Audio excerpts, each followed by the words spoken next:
Okay, you got Grotto. This section has some good mining in it, good low-level mining, but the monsters that are in here are not really low level. So if you're medium level, if you're a medium job level and you just haven't done anything with um, smithing yet, you might want to come in here to get some materials. But if you're a low level, you shouldn't really be crafting anyway, because crafting is expensive, and you might want to save your gil until you get a good supply of gil before you make the attempt to get a crafting skill up to higher level. Some sort of orcish ceremonial pond, I guess. Building some stones up in here, I don't know why. Got some orcs, got some lizards, got bats. There isn't much else that spawns in this area. There's kind of two tiers of orcs here, though. This whole front section has some weaker orcs, and towards the back you'll get some tougher ones that might possibly drop a Fort Gelsiba chest key. Chest key opens treasure chests if you can find it, or secondary usage if you need a Cosm airship pass. You trade in 3 keys, this Fort Gelsiba chest key being one of them. More orcs, more orcs. Here an orc, there an orc, everywhere an orc. Let me show you the map. Okay, we're not quite halfway through the tunnels. We came in over here on the west and went around this way. We're at the red dot right now. A little bit further along, we have a second exit out of the area. This leads to about halfway up the hill in Fort Gelsiba. We'll be taking the far exit though, which is about 5/6 of the way up the hill in Fort Gelsiba. It'll save us some time at the end of the run. Now, Fort Gelsiba is very strategically built. It's on a number of tiers, so for lack of a better term, and each part can see down under the one underneath it for defensive purposes. Now, speaking past the fourth wall here, the game mechanics kind of preclude attacking down onto a lower level than where you're standing, but the design itself would be very sound if this was a first-person shooter. We're passing the second exit. It's off in that direction, heading for the third exit. More bats, more orcs.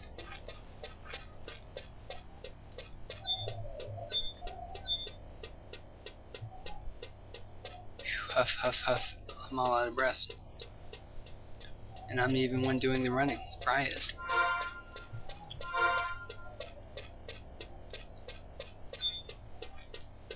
Orcish fighters. Okay, these guys might possibly drop Fort Gelsiba chest keys. The fighters, the sergeants, and the curse makers are the ones that do it.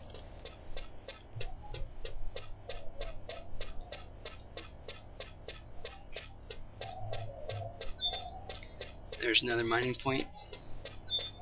There is a notorious monster in this area. It's a named orc. I can't remember what the orc's name is though.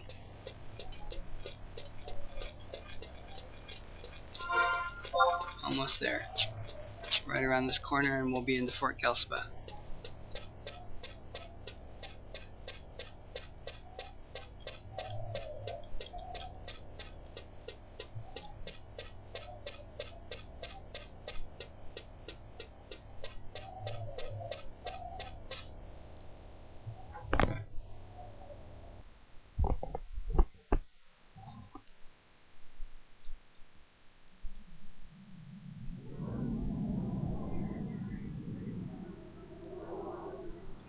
Okay, here we are in Fort Gelsiba. This is the southernmost fortress for the orcs on this continent.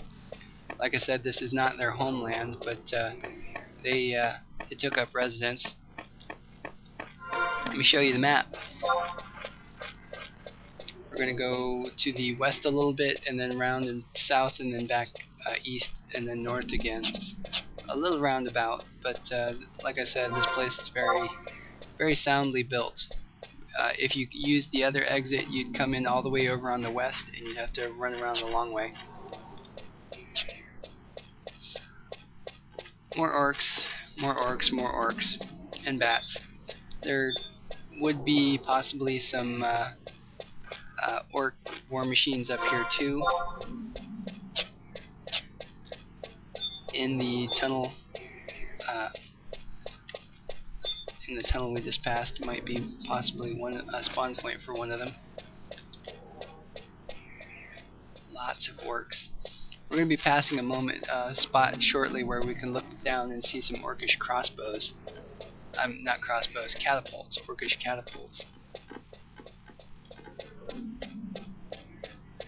Very crude things.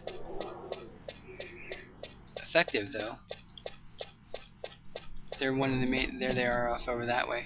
They're possibly the main reason why Sandioria hasn't been able to get a strong enough force up here to take out Fort Gelspa. Now we're about to head back into Ugat Grotto. Ugat Grotto has a second section that leads to Hilaris Peak. If you're standing at the zone line inside the previous section of Ugat Grotto where we were, you might sometimes see messages of some orcish fighters or curse makers fighting, and then you look around, you can't find them anywhere. It's because the two sections of Ugat Grotto are very close together. It's just one's above the other, and there's no direct link between the two. In order to get between them, you'd have to come back out here to Fort Gelspa and then come back in the way I'm going now. And here we are at the zone line.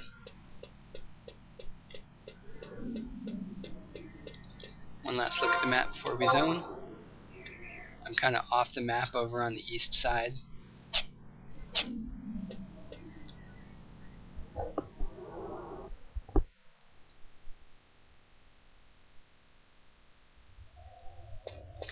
Okay, here we are. This is Ugat Grotto again. This has two exits. One leads to Hilaris Peak, one leads to the Burning Circle, and then there's a exit from the Burning Circle which leads back into here. I'll show you both Hilaris Peak and the Burning Circle. Here's a look at the map. Much smaller than the previous area. About the only thing good for here is the orcs and possibly a Fort Gelspa chest key. Pretty much all the orcs in here are types that would possibly drop it. Okay, over in this direction is the exit from the Burning Circle. We'll not be going further. Let's just take a quick look around.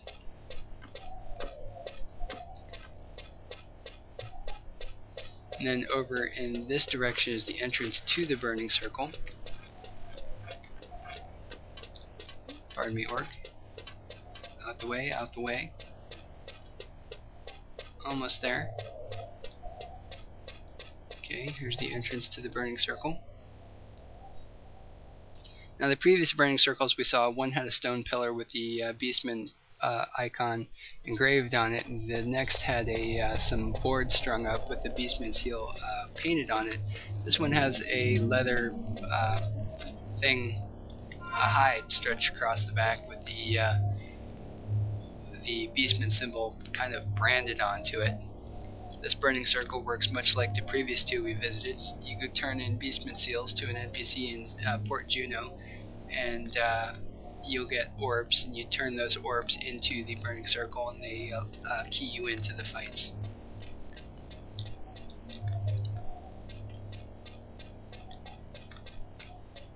And now we go see Hilaris Peak.